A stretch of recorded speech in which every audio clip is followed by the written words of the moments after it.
กรมการค้าภายในกระทรวงอุตสาหกรรมและการค้าออกแจ้งการเลืองเพิ่มทวีการคุ้มครองติดตามกฎการราคาสินค้าและค่าบริการในช่วงเทศกาลบุญปีใหม่ลาวปีพ.ศ.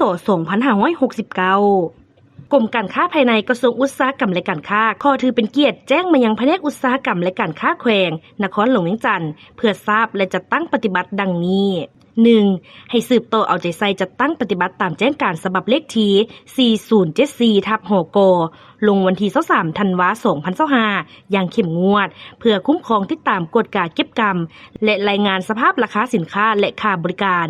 2. เป็นเจ้าการเผยแพร่แนะนำผู้ประกอบการได้รับรู้และเข้าใจต่อระเบียบการที่รัฐวางออกในแต่ละระยะพร้อมทั้งสุกยุผู้ประกอบการสนองสินค้าให้เพียงพอกับความต้องการเพื่อหลีกเลี่ยงบ่ให้มีการฉวยโอกาสขึ้นราคาสินค้าที่บ่สมเหตุสมผลในช่วงเทศกาลบุญปีใหม่ลาวพ.ศ. 2569 3. แต่งตั้งพนักงานหรือเจ้าหน้าที่กวดการค้าลงติดตามกฎการราคาสินค้าและค่าบริการในช่วงเทศกาลดังกล่าวหากพบเห็นการละเมิดให้ปฏิบัติตามมาตรการที่ได้กำหนดไว้ในข้อตกลงว่าด้วยการจัดตั้งปฏิบัติเวียกงานกวดการค้าเลขที่0019/อค.ลงวันที่6 มกราคม 2025ระเบียบการหรือกฎหมายอื่นที่เกี่ยวข้อง